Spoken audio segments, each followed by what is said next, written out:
Hey, what is up? Welcome to this episode of the Entrepreneur to Entrepreneur podcast. As always, I'm your host, Brian Lofermento, and today's entrepreneur, even before we hit record here today, his energy has me all sorts of fired up because this is someone who not only has such an amazing skill set and some really cool businesses that I'm excited to talk about on the air, but I can already tell this guy loves entrepreneurship. He believes that entrepreneurship is the vehicle not only to freedom, but in so many ways, security. It's funny, societally, we always talk about how entrepreneurship doesn't give you job security and all of that, but today's guest is incredible at diversifying his business portfolio and making a positive impact in the world. So let me tell you all about him. His name is Tony Chong. Tony is a multi-CEO of several businesses that, although are very different in scope, are both designed to help others. Not following a traditional career path, Tony went from fixing cars and delivering pizza to helping two startups secure successful exits and then securing funding as a co-founder for his own startup.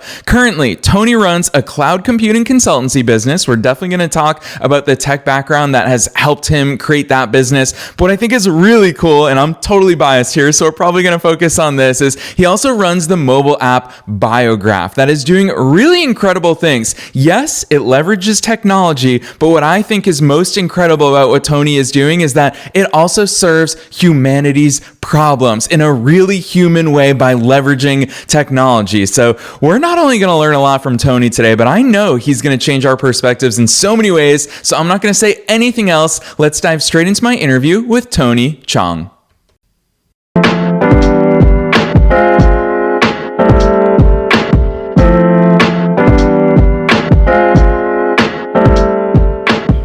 All right, Tony, I am so very excited that you're here with us today. First things first, welcome to the show. Hey, Brian, what's up? Thanks for having me. Heck, so good yes. To be here. Tony, You already heard in my intro to this episode, I'm hyped for you to be here. I think there's so many incredible aspects of your journey. So let's not waste any time. You got to take us beyond the bio. Who's Tony? How'd you start doing all these cool things?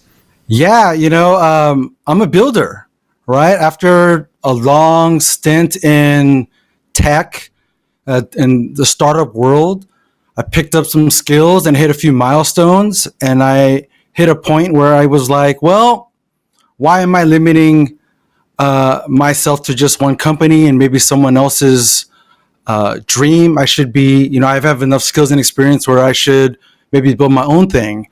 But I think like a lot of people that are trying to start their own business, the question is like, well, what do you want? What do you build? What's your business? And so as a builder, I wanted to make sure that the next thing that I built was something that was worth my time. But, as we got to eat, right? And so I was like, well, since I know how to build and since I'm trying to figure out what I want to build, why don't I build a business that helps other people become successful? And so leveraging my background in tech, I opened a consultancy. I help people in the cloud right now. That's something that I love to do as well. And so, my day job, I am a cloud consultant, leverage my skills in the startup world, as well as the various different cloud technologies. And at night, I moonlight as CEO of Biograph, which is an app that is designed to share our stories and our memories with our loved ones. Yeah, gosh, I love that overview, Tony, especially because you started it out right there. You are a builder, and I think it's so true for so many of us entrepreneurs. My word of the year for 2024 is building, and I mean that both as the noun and the verb, because I think it's important for us builders to recognize we're building these structures with a foundation and with all the things that come along with it that are going to outlast us. And obviously, that's so at the core of what Biograph stands for, is creating memories and telling stories that outlast us. So we're definitely going to get there, but right on the surface, I want to ask you this because I think part of what I resonate the most with your journey and your attitude towards building is I want to be involved in multiple things. We all, as entrepreneurs, we have so many different skill sets, Tony, and I feel like when we tune into entrepreneurial podcasts or we watch YouTube videos or we read business books, they always tell us, just focus on one thing. Just focus on one thing. And Tony, I find that in my portfolio of businesses, what I learned from being on the air with this podcast and interacting with guests like you, they translate into all my other businesses and give me unique perspectives and vice versa. Talk to us about that diversification and the fact that you are wearing two hats. Yeah, it's funny. Like you should be maniacal about one thing in your business, but in order for you to do that, you need to have a bunch of experience in other areas so you can excel in solving that one single problem. And so, for example, I'll give you a good example of that. Like I'm a tech person. I could build any technology. I could build an app for pretty much anything. And so, like, having two different businesses, like, I'm learning a bunch of different stuff. And as CEO of a company, you need to know sales, you need to know marketing, you need to know BD, you need to know some level of tech. And so having two different businesses at the same time, I'm picking up all these different skills, like you just said, that I could transfer to either business or maybe even a third or fourth business, sometime in the future. Yeah. Tony, again, along those same lines, I want to piggyback because you went over in your overview about your career arc, and I think it's so brilliant, and probably you take it for granted as well. I know that I did for a long time, that you had a very successful career in the startup world, obviously in the Bay Area in California. You then realize you have skills, you have knowledge, you turn that into a consultancy. I think that's such a smart career path, because coming out of a 9-to-5 job, we can always just sell our services. We don't need to have a product. We don't need to develop things. Talk to us about that, because I love that you went consultancy and then layered on an incredible AI product that you're building and that you're launching into the world. Yeah, I'm a person who loves to learn. And so I thought, well, if I am able to help one company achieve their goals and I still have bandwidth, like, why wouldn't I diversify and go to a second or a third or fourth? At some point I can't have too many going on at the same time, because you can only do so much at once. But having that diverse portfolio, not only am I learning at the same time, but I'm also gaining experience, kind of like twice the rate. That's how I feel like it, right? And so, just trying to be efficient, and no two shops are the same. If you've been a consultant, you know that there are similarities across many organizations, but no two shops are the same. No two teams are the same. And a part of the journey too is understanding, like, that human experience, that team bonding experience, and understanding the different personalities. So I think diversifying your portfolio helps in not just your hard technical skills, your core competencies, but also along the soft skills as well too, which is, like, super important when you're in some kind of service industry, like what I'm doing now. Yeah, along those lines, Tony, we keep saying that word, tech. Technology is obviously at the core of so many of your experiences. But what you're doing with Biograph, it uses tech, but it goes far beyond that into some humanity things. And there's a lot of positive implications for society with what you're doing there. Give us the origin story, because somewhere along the way, Tony was sitting there with a technology-backed skill set and said, you know what? I want to enter the human marketplace and solve real human problems. What's the story behind that? Oh, It's deep. It's deep, Brian. So, post-COVID, a lot of people I know were getting sick, like really sick. I lost some folks, almost lost my dad. And at the same time, I had my first kid. And so, it hit me that, hey, if something happens to my dad, I really don't know the guy that well. And so how do I capture information from my dad so that if something does happen to him, like, my daughter will know all about him, because I never knew either of my grandfathers. Same for my wife, right? And so I didn't want that happening to my daughter. And so what I did was I took my phone out and I just hit record and started asking him a bunch of questions. Hey, what was it like when you were born? Where did you grow up? All the typical stuff. Turns out, my dad was born in what is now known as North Korea, right? And so he's got this whole story about how when he was 6, he took a trek down from, like, one of the northernmost mountain ranges in North Korea, and how he walked down to a certain point, and then how his cousin or uncle, he's not quite sure, he doesn't remember, was, like, part of some freedom army thing, and, like, drove them in a van to, like, the border. All this stuff happened, and I was, like, just blown away and thought, if he was gone, like, that story would have been, it would have been just gone, right? Never to be heard of again. And I thought, we have all this technology, we have all of this stuff, and the best thing that we're doing is, like, what we sell we're trying to sell each other stuff, right? And I was like, that's ridiculous. So it's like, you know what? I'm going to build this problem so I don't for me, right? I'm going to solve my own problem. And it turns out that a lot of people in my community, like I'm a second gen, Korean American, a lot of my friends, my peers, they don't know their parents really well either. And so I started telling them, and then they started getting their family involved, and it's been a wild ride ever since. Yeah, Tony, I so appreciate that backstory. As the son of an immigrant mom who my mom's family actually escaped communist Albania back in the 1960s. My grandmother lived until 102. It was such a blessing to have her as such a big part of my life growing up. And the stories that she told, it's actually giving me chills hearing you talk about your own family's history, because all of our families are loaded with these stories that unless we extract them, you're right, they don't live on. Fortunately, if we're told them, then we can carry those on. But I think what you're doing with Biograph is incredible. I want to ask you this question from a business model perspective as well as a messaging and positioning, because when I go to biograph.ai, which, gosh, we're going to talk about those links at the end of today's episode. I'm excited for listeners to check it out. To me, I wonder, do you view it as a social media solution? Do you view it as, obviously it's AI powered and there's so many cool ways that it invites you? Tell us a story about this. It prompts us.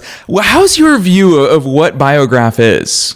Yeah, I guess, from a generic standpoint, it would be social media, right? A social networking app, right? You can share your stories with others, but I tend to think that stories make more sense when there's context and then when you can relate. So it's geared more towards private, like your own private communities. So think of it as it's your choice. If you could share your stories, either you could just have them for yourself, you could share them with, one of a number of private groups, or you could share them publicly. Yeah. And even just thinking about that, it is a uniquely personal experience of using something like this. We're talking about the most personal things, which are our stories. What's been some of the feedback that you've gotten from users who dive into it? Because I'll tell you this, I want to interject this actually, Tony, is that when I go to your website, it looks like the finished product, and huge kudos to you, because obviously you're incredibly talented. From the branding to the UI to the mock-ups to the website to every single step of the way, it's so intentional and strategic. Tony, what's been the user feedback with regards to that? And then more importantly, because I think it's going to be so valuable for all of us listening to you here today, how the heck did you think about all of these things from start to finish? Is that your strategic mindset? Where's that come from? Yeah. So, the first question, the user feedback has been super touching, right? Like, I think some of the most common things I've heard are things like, I wish this app were around X years ago or 3 months ago, because people are experiencing, stuff in their life, story-worthy things in their life that they wish they had captured, or people that they have lost, that they had wished had used the app. So that's the first thing. And so, like, I don't want people to think that. So that's been kind of like the first feedback. So it's been hard to hear that. And so I'm glad that the app serves utility for people, right? So there's some validation there. So I'm glad of that. But in terms of like the way it looks and stuff, I thought, look, I could spend time building a prototype and mocking things up and this and that. And I know what that looks like. Or I could just, work with the designer, an indie person like me, who has great value, and work together to build the designs of like what could be, close to, like you said, a final product. And it just cut through what traditional people say, like, oh, you need an MVP, you need to do this and this and that. I wanted to release production, so I did what it takes to release production as quick as possible. And all the features and stuff, the follow-up question about features and how do I come up with this? It's like, well, how would I use the app, right? I'm a user of the app. How would I want to use it? What am I expecting to see? How would I expect things to work in the most simplest way possible? I've read a few books about simplifying workflows, and there's 100 different ways to implement, one feature, and I try to find the most simplest solution. And I think the icing on the cake for me is I have my mom use the app, and if she can use it, and my dad actually too, right? So if my dad can use the app, then I'm pretty satisfied that I think anyone that knows how to like manipulate the app interface, a mobile device interface can use my app. And so, yeah, hopefully that answers all your questions. Yeah, it does. Because I'm glad that you called out MVPs, because me looking at Biograph, I'm like, did you guys just skip the MVP phase altogether? And it does seem like you did, because you were committed to having something that's usable. And you said it. I think that's such a core strategy, is something that's usable for you personally, and having different generations test it and getting it in the hands of real life people. That's ultimately the only way that we refine these things and optimize them. So huge kudos to you and your team, Tony. It looks like you have been around for 10 years. So I'm very impressed with all of that, which we keep talking about stories. Tony, we've got you here on the podcast. I want to talk about your story, because I so appreciate your background. Obviously, growing up in a rough neighborhood, it seemed like this type of life and entrepreneurial dreams were a million miles away from you. Give us your personal backstory, because I want to hear more about that. Yeah.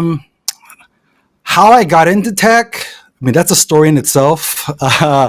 But put it this way, I came out of high school and the internet, it just came out, right? You could go buy a modem. So I went to Fry's and bought this modem and was like, wow, and was just blown away by the internet. And so during that time, I was working for my dad at his mechanic shop in South LA during the day. And then at night, I would go home and deliver pizzas. And then I thought, what am I going to do? What am I going to do? I don't want to stay in school. I can't deliver pizzas. I guess I'll just be a mechanic, right? I'll just be a mechanic. And then next thing you know, PC started taking off. The internet came out. Gaming happened. The PC rooms were all over. And then I was like, well, you know what? If this is hold on, so I'm dating myself, but like Windows 95, right? Windows 95, Windows 98.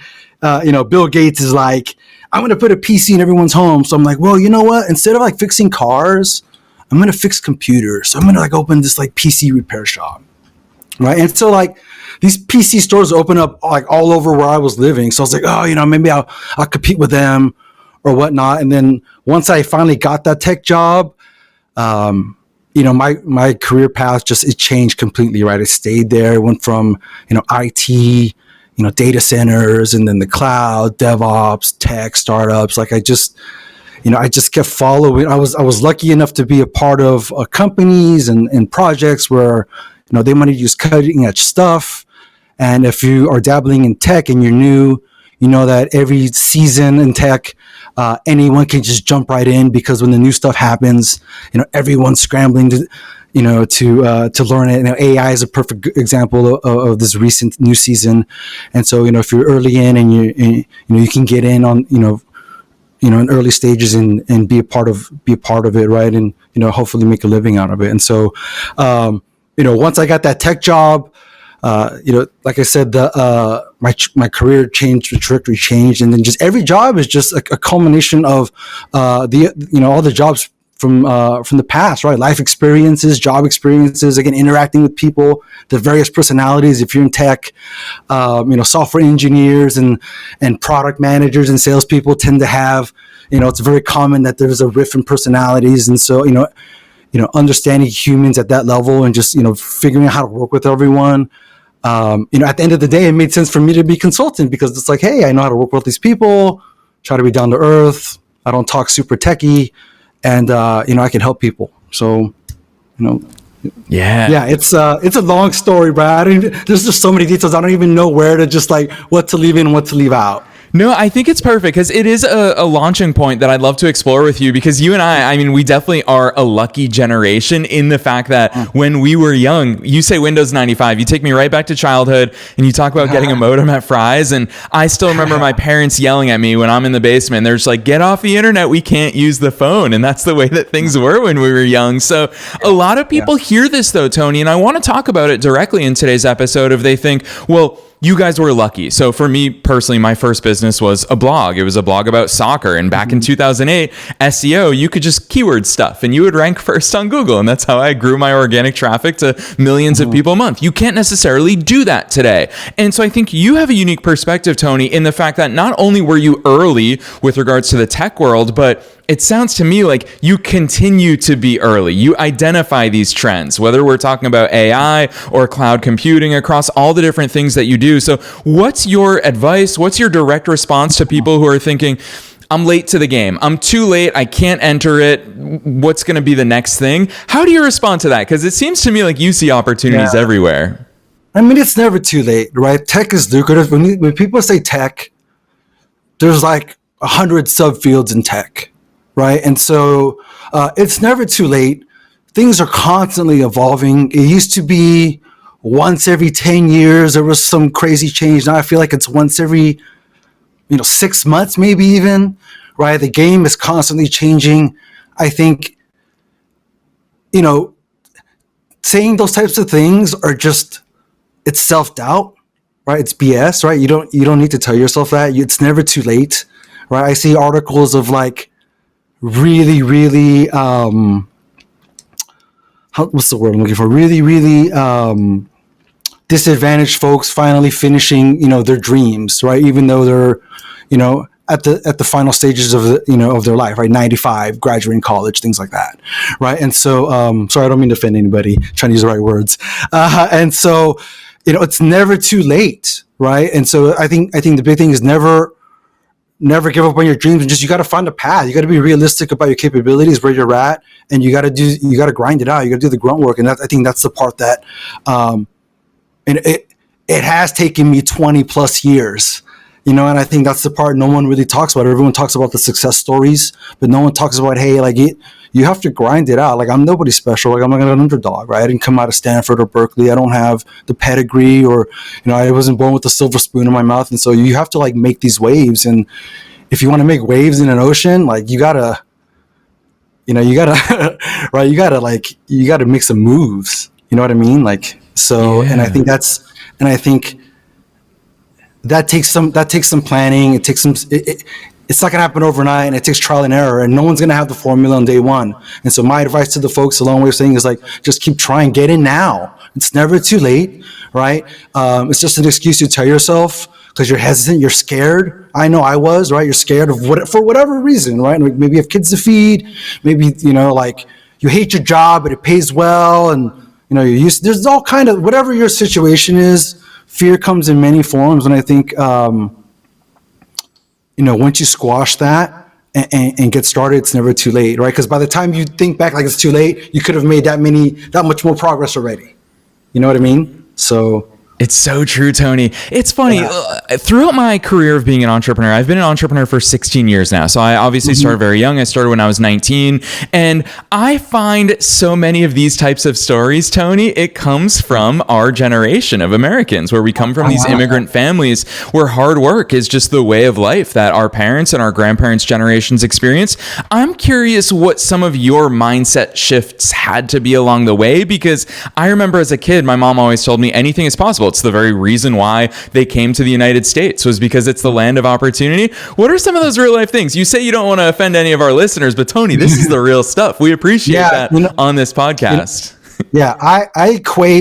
I knew that I was starting at zero. Like, okay, let's take it back. I don't think when actually matters, right? Because you have to start at some point. So let's go back to the 90s, right? Here's me. .com was I think it was either was about to bust or was busting, and here's me trying to jump into that, right? And talk about latent timing. If anyone had the worst timing in the world, like I'd be a top contender, right? And so I'm like, well, what am I gonna do, right? And so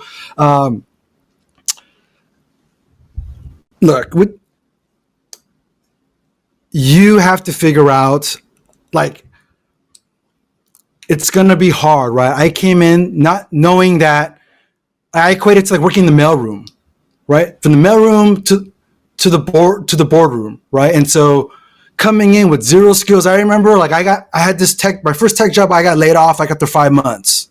And I went to this job fair, and this guy I had like this resume with like 20 point font because I didn't really have any experience. And he looked at it, and he threw it back in my face and was like, they basically called me a joke, and like he made me really mad, right? And I told myself that was never going to happen to me again. And so what did I do? I just started hitting the books, right? I went to like a bookstore, and I couldn't afford those $60 or $70 computer books. I just started reading and reading and reading. I would buy a coffee and just stay there and read. And when my friends were going to the club and the party, I was like, you know what, I'm good. I'm just going to read and read and read, because I knew that I had to play catch up. And I've been doing that ever in my whole career. That's what's like, it drives me, right? Like I have to play catch up, because no, I didn't come out of MIT, or I didn't come out of, one of these big schools with a lot of smart people. No, I didn't, right? I came out of, San Gabriel Valley in LA, right? And I was just, I should be a blue collar dude, right? And so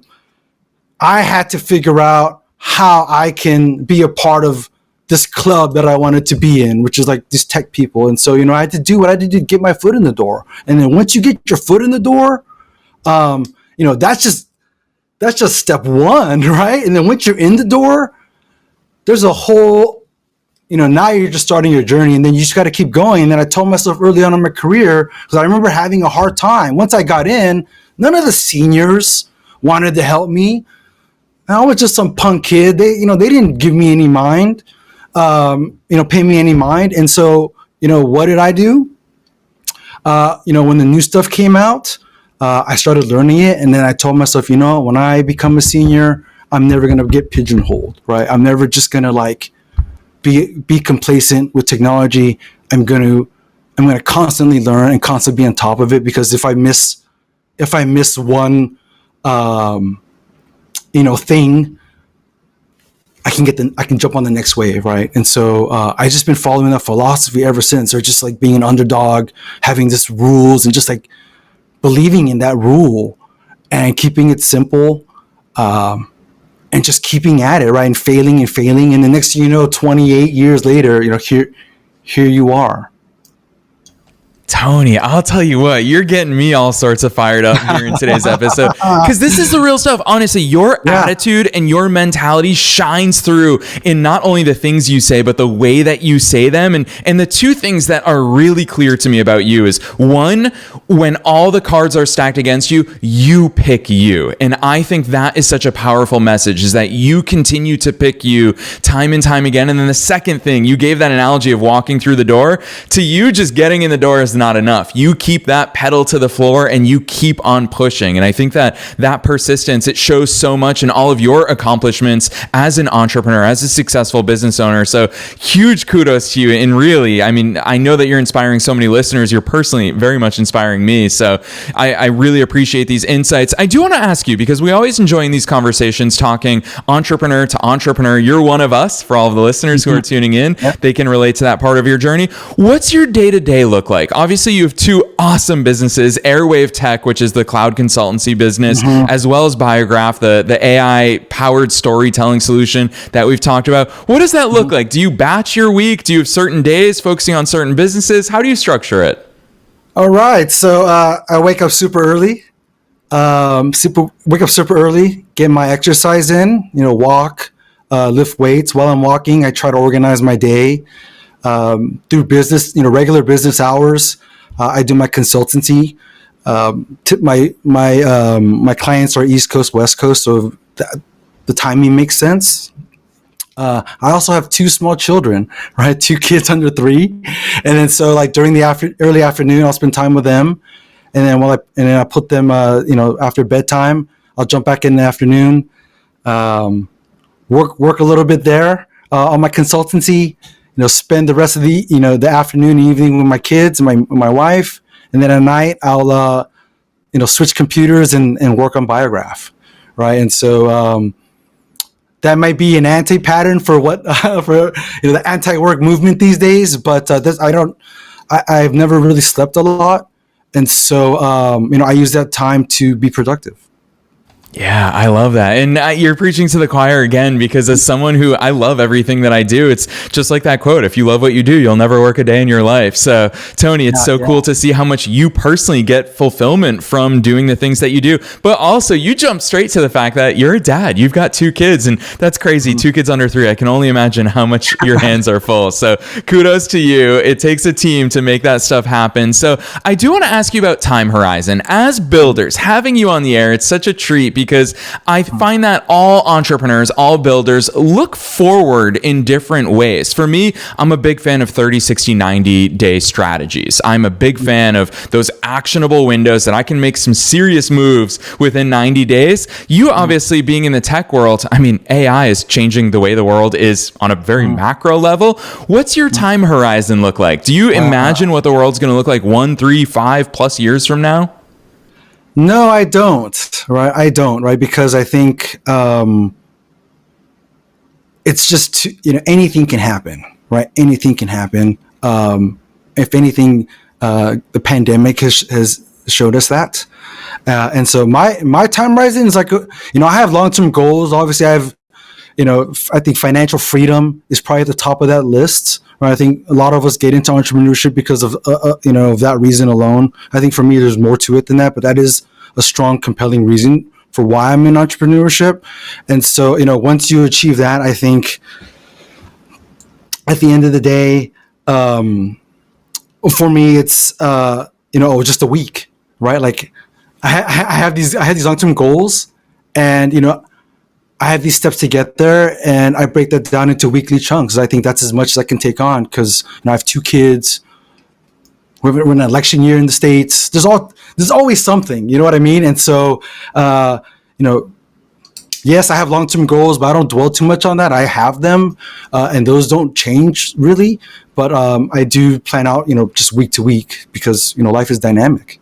Yeah, no, I totally appreciate that. It was something that was discouraging to me when I started my first business, is it sounded like everybody had a 10-year plan. I remember sitting in the college classroom and hearing professors talk about that. And Tony, to your point, I couldn't imagine. I mean, I'm 35 now. I don't know what life's going to look like when I'm 45. That's so far away. And so the fact that you turn it again, it's just such a theme here with our amazing guests is actionable time periods. You can take action in a week. And I love the fact that you narrow in on that. So Tony, my biggest challenge to you today is it's the question I ask at the end of every episode. I never know which direction guests will take it in because it's super broad. And that is, what's your best advice for listeners? Knowing that our listeners are entrepreneurs and entrepreneurs at all different stages of their business growth, what's that one thing that you want to impart on them at the end of today's episode? Yeah, you know what? I'd have to say never forget why you're on this journey. I think there's going to be a lot of ups and downs. There's going to be a lot more downs than there are ups, but when you get the ups, they'll probably be big. And so during those down times, it's hard to just think like, if I just hang on a little longer, especially if there's like a financial constraint involved. But don't forget why, right? Don't forget why. Don't forget the reasons why you got into it in the first place. And I think it's very easy to forget. Keep a reminder for yourself, whether it's a sticky note or a mantra you say every morning when you wake up, or something you say before you before you go to sleep every night. But just like, don't forget why. And if it's not working, like switch it up, right? Switch it up. See what everyone's doing. I want to say fake it till you make it. But you can mimic others, and successful behavior until something works for you, right? For the time being. So never forget why. Never forget why, because it's hard, right? Like Biograph, it's just me by myself. Where I'm everything. Right? I'm the developer. I'm the tester. I try to get new people to sign up every day. It's just. And so, but if you really want it, like you'll figure it out, but don't ever forget why, right? Don't ever forget why. Yeah, really well said and really powerful advice, because as you pointed out, the ups, the downs, they're all inevitable. We cannot ever just have the ups along a journey, and that's the stuff that gets us through those. So Tony, you're doing such great work that I always ask guests to share the links at the end of the episode, but I am very excited. To your point, success leaves clues. If people want to see what's working, I mean, I think as far as tech products go, you have set such a high bar for what you're doing with Biograph. So I'm excited for listeners to check it out, not only as an end user, but also just from a business and entrepreneurial perspective, and of course, just from a human utility perspective. So Tony, all the great stuff that you're up to in the world that you're putting out there in service of others, drop those links on us. Where should listeners go from here? Yeah, so for Airwave, it's airwavetech.io, AIRWAVETECH.io. And for Biograph, it's BIOGRAPH.io. graf.ai. So biograph.ai. Yes, and listeners, you already know the drill. We are making it as easy as possible for you to find those links to Tony's two businesses down below in the show notes, no matter where it is that you're tuning into today's episode. So definitely check those out. Honestly, it's incredible the quality of work that Tony is putting into the world. And you're going to see when you land on his websites how much his messaging and his focus is on the people that he's serving. And for all of us making moves in our own businesses, that's the barometer. Tony really sets a high standard of success there. So definitely go check his businesses out. And if you want to get involved with AI-powered storytelling so that those stories for yourself or for your family or those you care about are never forgotten, definitely check the show notes. Click right on through those links. Otherwise, Tony, on behalf of myself and all the listeners worldwide, thanks so much for coming on the show today. Yeah, thanks for having me, Brian.